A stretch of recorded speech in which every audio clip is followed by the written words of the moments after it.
അല്ലാഹുവിനെ സൂക്ഷിച്ച് അവനെ വഴിപ്പെട്ട് ജീവിക്കണമെന്നുണർത്തുകയാണ്, വസിയത്ത് ചെയ്യുകയാണ്. മരണാനന്തരവുമായി ബന്ധപ്പെട്ടുകൊണ്ട്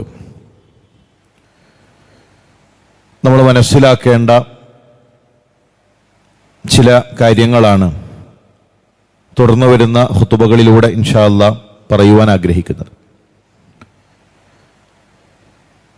എപ്പോഴും ഒരു വിശ്വാസി പ്രതീക്ഷിക്കേണ്ടതാണ് മരണം. അക്സിറു ദിക്റ ഹാദിമിൽ ലദ്ദാത്ത് അൽ മൗത്ത്.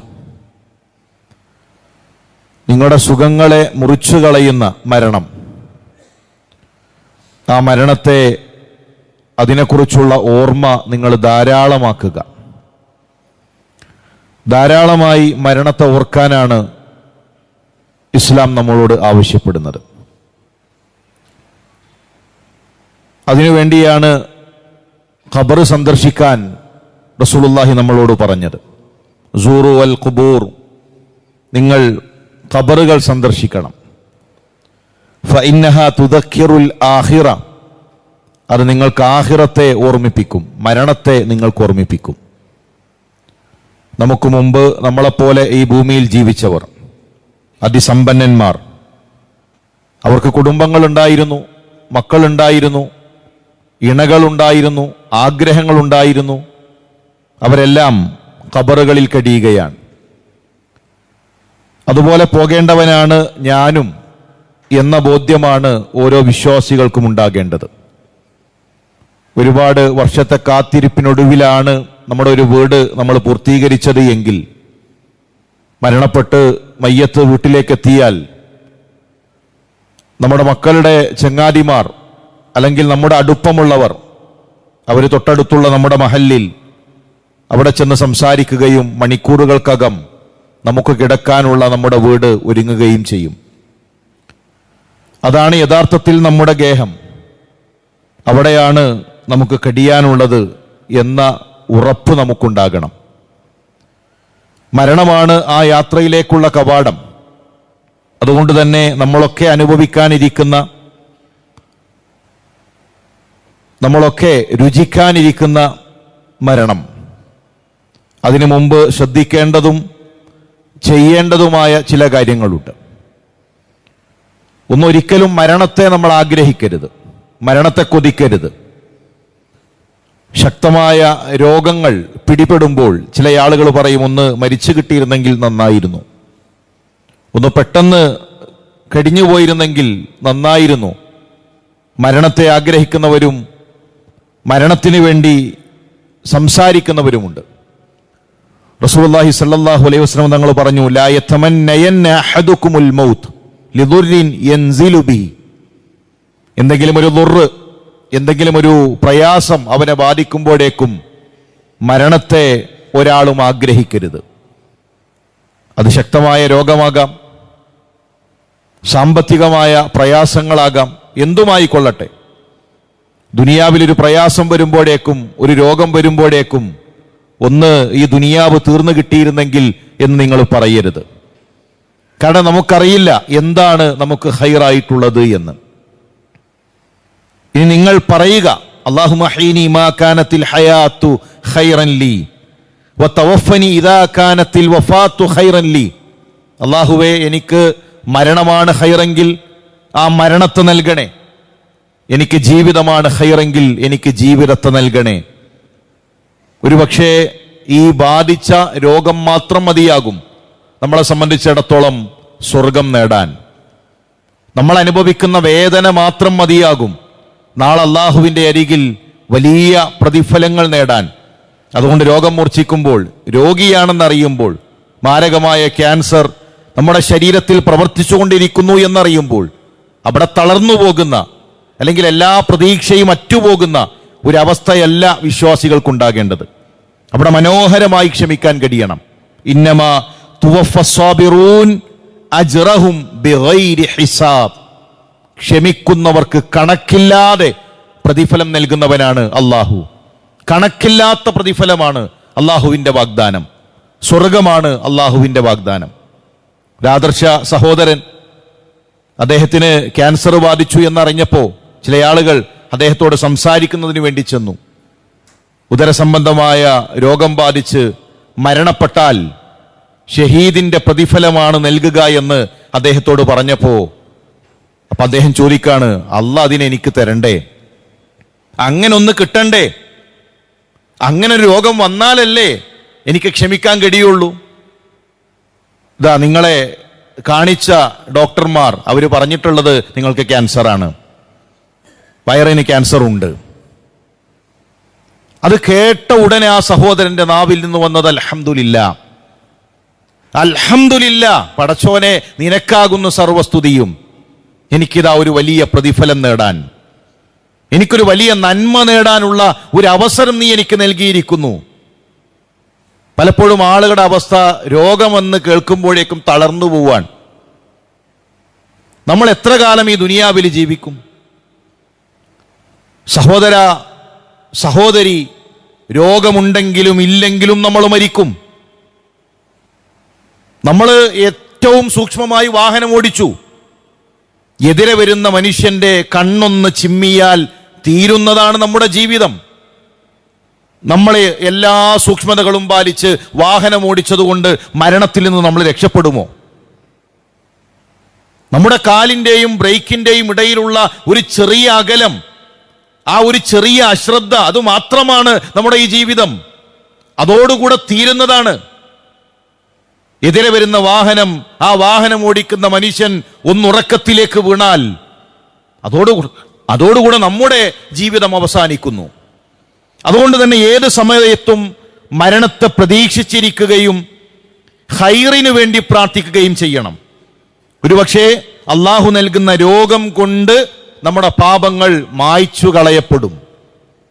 അതുപോലെ തന്നെ മരണാസന്നമായ ആളുടെ അരികിലുള്ള ആളുകൾ, അവരോട് റസൂലുള്ളാഹി പറഞ്ഞു, ലഖിനു മൗതാകും ലാ ഇലാഹ ഇല്ലല്ലാഹ്. ആ മരിക്കാൻ പോകുന്ന വ്യക്തിയോട് ലാ ഇലാഹ ഇല്ലല്ലാഹ് പറയാൻ നിങ്ങൾ ആവശ്യപ്പെടണം. അതൊരു ദിക്ർ പോലെ തൊട്ടരികിലിരുന്ന് എല്ലാവരും കൂടെ ചെല്ലുന്ന രീതിയല്ല. ഒരാൾ മരണവെപ്രാളത്തിലാകുമ്പോൾ എല്ലാവരും അരികിലിരുന്ന് ലാ ഇലാഹ ഇല്ലല്ലാഹ് എന്നിങ്ങനെ ആവർത്തിച്ചാവർത്തിച്ച് പറയുന്ന രീതിയല്ല. മരണാസന്നമായവരുടെ അരികിലേക്ക് റസൂലുള്ളാഹി ചെന്നു. അവരോട് പറഞ്ഞു, ഖുൽ ലാ ഇലാഹ ഇല്ലല്ലാഹ്, ലാ ഇലാഹ ഇല്ലല്ലാഹ് എന്ന് പറ. അവരാണ് പറയേണ്ടത്. നമ്മൾ അവരോട് പറയാൻ ആവശ്യപ്പെടണം, പറയാൻ അവരോട് കൽപ്പിക്കണം. അവർ നാവ് കൊണ്ട് ലാ ഇലാഹ ഇല്ലല്ലാഹ് പറഞ്ഞുകൊണ്ടേയിരിക്കണം. അവിടെ മടിച്ചു നിൽക്കരുത്. നമ്മുടെ പ്രിയപ്പെട്ടവർ മരണവെപ്രാളത്തിൽ കഴിയുമ്പോൾ, അല്ലെങ്കിൽ നമുക്ക് ഏറ്റവും പരിചിതമായ നമ്മളുടെ കൂട്ടുകാർ, നമ്മുടെ മാതാപിതാക്കൾ അവരുടെ മരണശയ്യയിൽ കഴിയുമ്പോൾ അവർക്ക് ചെയ്തു കൊടുക്കേണ്ട ഏറ്റവും വലിയ സേവനമാണ് ലാ ഇലാഹ ഇല്ലല്ലാഹ് എന്ന് അവരോട് പറയാൻ ആവശ്യപ്പെടൽ. അത് മരണാസന്നമായ ആളുടെ അരികിലുള്ളവർ പറഞ്ഞു കൊടുക്കണമെന്ന് റസൂലുള്ളാഹി സ്വല്ലല്ലാഹു അലൈഹി വസല്ലം തങ്ങൾ പഠിപ്പിച്ചു. അത് പറയാൻ കഴിയണമെങ്കിൽ ജീവിതത്തിൽ തൗഹീദ് വേണം, ജീവിതത്തിൽ ആ ലാ ഇലാഹ ഇല്ലല്ലാഹ് വേണം. ഹൃദയത്തിൽ ലാ ഇലാഹ ഇല്ലല്ലാഹ് ഇല്ലാതെ, നമ്മുടെ പ്രവർത്തനങ്ങളിൽ ലാ ഇലാഹ ഇല്ലല്ലാഹ് ഇല്ലാതെ മരണാസന്നമാകുന്ന ഒരു മനുഷ്യന് ലാ ഇലാഹ ഇല്ലല്ലാഹ് അർത്ഥമറിഞ്ഞുച്ചരിക്കാൻ കഴിയുകയില്ല. പ്രിയമുള്ളവരെ, ജീവിതത്തിൽ അള്ളാഹുവിനെ വിട്ട് ഏതെങ്കിലും ജാറത്തിൽ അഭയം തേടിയവന് എങ്ങനെയാണ് ലാ ഇലാഹ ഇല്ലല്ലാഹ് പറയാൻ കഴിയുക? ജീവിതത്തിൽ അള്ളാഹുവിനെ വിട്ട് ഏതെങ്കിലും ചരടിലും മുറുക്കിലും ഏലസിലും അഭയം തേടിയവന് എങ്ങനെയാണ് ലാ ഇലാഹ ഇല്ലല്ലാഹ് പറയാൻ കഴിയുക? ലാ ഇലാഹ ഇല്ലല്ലാഹ് പറയുമ്പോൾ അതിന് രണ്ട് റുക്നുകളാണുള്ളത്, രണ്ട് കാര്യങ്ങളാണ് നമ്മൾ പ്രഖ്യാപിക്കുന്നത്. ഒന്ന് ലാ ഇലാഹ നഫിയാൻ, ഒരാരാധ്യനും എന്റെ ജീവിതത്തിലില്ല. ഇന്ന് ലോകത്ത് ആരെല്ലാം ആരാധിക്കപ്പെടുന്നുണ്ടോ, ആർക്കെല്ലാം ആരാധനകൾ അർപ്പിക്കുന്നുണ്ടോ, അവരുമായി എനിക്കൊരു ബന്ധവുമില്ല.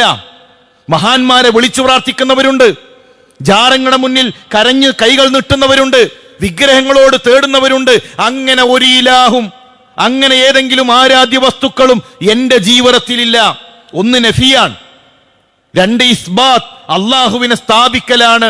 ഇല്ലല്ലാഹ്, എനിക്ക് പ്രാർത്ഥിക്കാൻ, എനിക്ക് സഹായം തേടാൻ, എന്റെ പ്രശ്നങ്ങൾ ഇറക്കി വെക്കാൻ അല്ലാഹു മാത്രം. ലാ മഅബൂദ ഇല്ലാ ബിഹഖിൻ സിവല്ലാഹ്. അല്ലാഹുവിന് പുറമെ എനിക്ക് ആരാധിക്കാൻ മറ്റൊരാളുമില്ല. അത് ജീവിതത്തിൽ കാണിക്കുമ്പോഴാണ് നമുക്ക് ആ സമയം ലാ ഇലാഹ ഇല്ലല്ലാഹ് പറയാൻ കഴിയുക.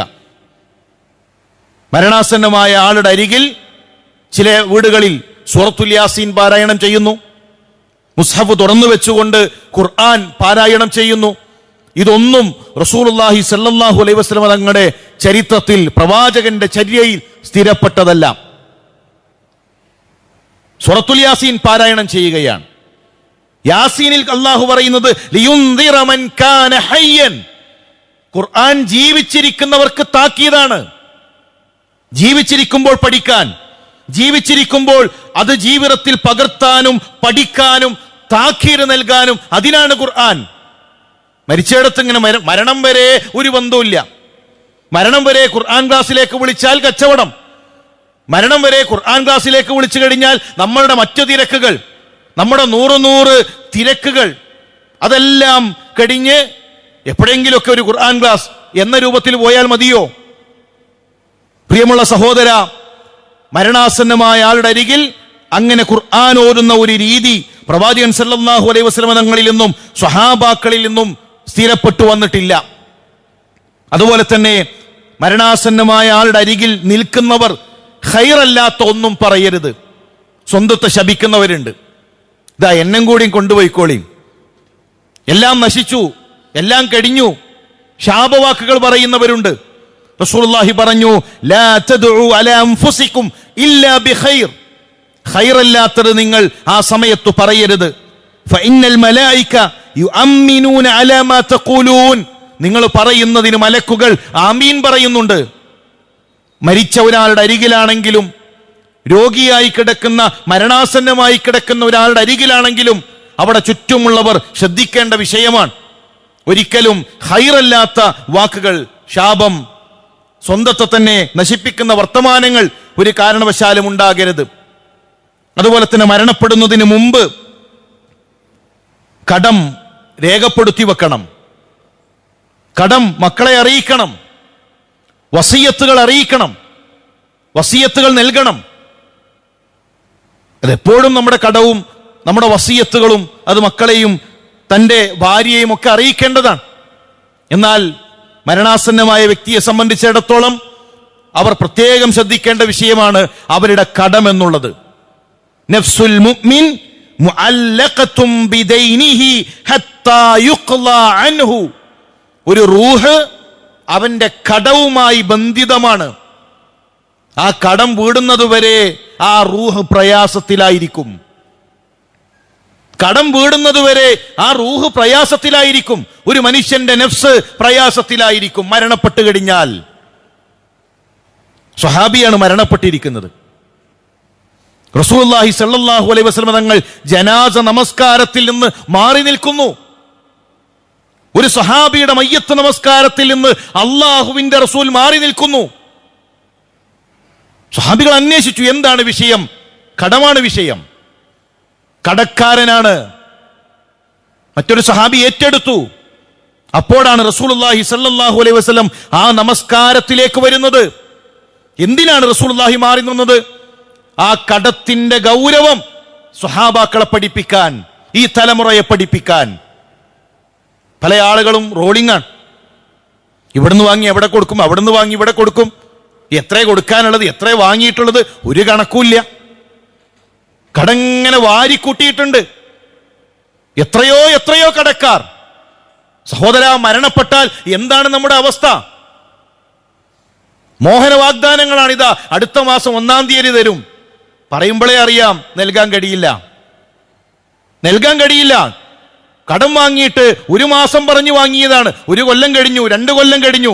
നമ്മളെ ഒരു സഹായം നൽകിയതിന്റെ പേരിൽ നമ്മളെ സഹായിച്ച മനുഷ്യൻ യാചകനെ പോലെ കൈനീട്ടി പിറകെ നടക്കാൻ. നമുക്ക് ഉള്ളതിൽ തൃപ്തിപ്പെട്ട് കഴിയാം, ഉള്ളതിൽ ഒതുങ്ങിക്കഴിയാം. ഈ ദുനിയാവ് അതൊരു തണലാണ്, അത് നീങ്ങിപ്പോകും. എന്ത് പരിമിതികളാണോ നമുക്കുള്ള ആ പരിമിതികളിൽ കഴിയുക. അള്ളാഹുവുമായുള്ള കടം വളരെ പ്രധാനപ്പെട്ടതാണ്. നോമ്പ് നോറ്റുപൂട്ടാൻ കഴിയാത്തവരുണ്ടാകും. കഴിഞ്ഞ റമളാനിൽ നോമ്പ് നോൽക്കാൻ കഴിയാതെ രോഗികളായി കഴിഞ്ഞ ആളുകളുണ്ട്. അതിനുള്ള ഫിദിയ, അത് അള്ളാഹുവിനുള്ള കടമാണ്, അത് കൊടുത്തു തീർക്കണം. കഫാറത്തുകളുള്ളവരുണ്ടാകും, പ്രായച്ചിത്തങ്ങളുള്ളവരുണ്ടാകും, സക്കാത്ത് കൊടുത്തു വിട്ടാനുള്ളവരുണ്ടാകും. അള്ളാഹുവിനുള്ള ദൈനാണ് അത് ഏറ്റവും പ്രാധാന്യമുള്ളത്. അതുപോലെ തന്നെ സമ്പത്തുണ്ട്, ഹജ്ജ് ചെയ്യാൻ കഴിയാത്തവരുണ്ട്. പണ്ഡിതന്മാര് പറയുന്നത് സമ്പത്തും ആരോഗ്യവും എല്ലാം ഉണ്ടായി, എന്നിട്ടും ഹജ്ജ് ചെയ്യാതെ മരണപ്പെട്ട മനുഷ്യൻ, അയാൾ ഹജ്ജ് ബാധ്യതയുള്ളവനായിട്ടാണ് മരണപ്പെടുന്നത്. അയാളുടെ അനന്തരാവകാശികൾ ആ സമ്പത്തിൽ നിന്ന് ഹജ്ജ് കടം വീട്ടണം. യുവാക്കളെ, ആരോഗ്യമുണ്ടോ സമ്പത്തുണ്ടോ നീട്ടിവെക്കരുത്. കഴിയുന്ന സമയത്ത് ആ ഹജ്ജ് അത് പൂർത്തീകരിക്കാൻ ശ്രമിക്കുക. അതുകൊണ്ട് മരണാസന്നമാകുന്നതിന് മുമ്പ് മരണാസന്നമായ ആളുകൾ, അവിടെ ചുറ്റും കൂടിയ ആളുകൾ, അവർ ശ്രദ്ധിക്കേണ്ട കാര്യങ്ങളാണ് സൂചിപ്പിച്ചത്. അള്ളാഹു ഏറ്റവും നല്ല രൂപത്തിൽ അവനെ കണ്ടുമുട്ടാനുള്ള തൗഫീക്ക് നമുക്ക് നൽകി അനുഗ്രഹിക്കട്ടെ. റസൂലുള്ളാഹി പറഞ്ഞു, അൽ മുഅ്മിനു യമൂതു ബിഅറഖിൽ ജബീൻ. നെറ്റിയിൽ വിയർപ്പുമായി കൊണ്ടാണ് ഒരു മുസ്ലിം മരണപ്പെടുക. ഒരു മുസ്ലിം മരണപ്പെടുമ്പോൾ നെറ്റിയിൽ അവന് വിയർപ്പ് തുള്ളികൾ ഉണ്ടാകും. പണ്ഡിതന്മാർ വിശദീകരിച്ചു, ഇതൊരു നല്ല മരണത്തിന്റെ അടയാളമാണ്. മറ്റൊന്ന്, ഒരു മുസ്ലിമിന്റെ പ്രത്യേകത, ഒരു മുഅ്മിനിന്റെ പ്രത്യേകത, മരണം വരെ അവന് അമലാണ്, അവന് വിശ്രമമില്ല.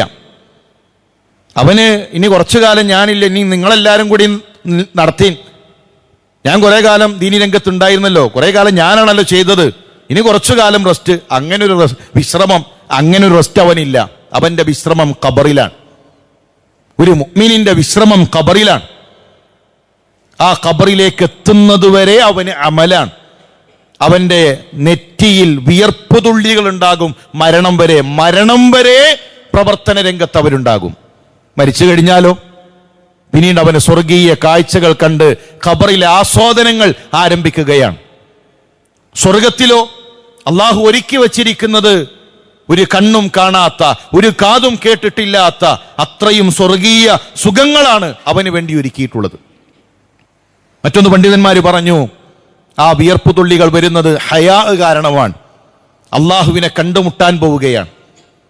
ആ അള്ളാഹുവിനെ കണ്ടുമുട്ടാനുള്ള അവന്റെ ഹയാ, അവന്റെ ആ ഒരു നാണം, അത് കാരണം അവന്റെ നെറ്റിയിൽ വിയർപ്പ് തുള്ളികൾ ഒരു മുഅ്മിനെ സംബന്ധിച്ചിടത്തോളം ഉണ്ടാകും എന്ന് ചില പണ്ഡിതന്മാർ പറഞ്ഞു. അതുകൊണ്ട് സഹോദരന്മാരെ, നമ്മൾ ഒരു തണുത്തു നിൽക്കുന്ന, അല്ലെങ്കിൽ മടിച്ചു നിൽക്കുന്ന, അല്ലെങ്കിൽ അതൊക്കെ അവർ ചെയ്യട്ടെ, ദീനീ പ്രവർത്തനങ്ങളും ദഅവാ പ്രവർത്തനങ്ങളും അതൊക്കെ അതിൻ്റെ വഴിക്ക് നടക്കട്ടെ, ഞാനിങ്ങനെ സമ്പത്ത് നൽകും, ഞാനിങ്ങനെ ഒരു പ്രോഗ്രാമിന് വന്ന് കേട്ടുപോകും, അതൊക്കെ നല്ലതാണ്.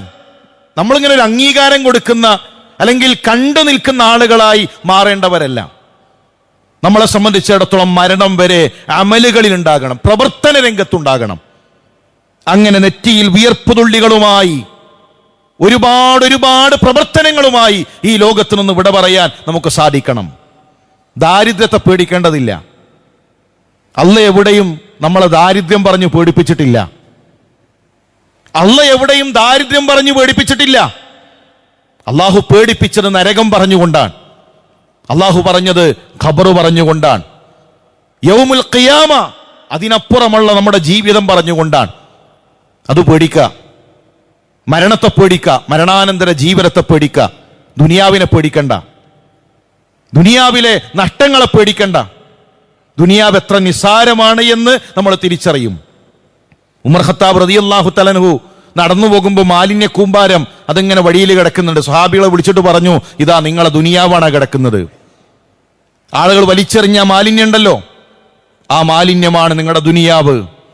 ആളുകൾ വലിച്ചെറിഞ്ഞ മാലിന്യ കൂമ്പാരം പോലെ ഒരു ഉപകാരവുമില്ലാത്തതായിരുന്നു ഈ ദുനിയാവ് എന്ന് നമ്മൾ തിരിച്ചറിയുന്ന സമയം വരും.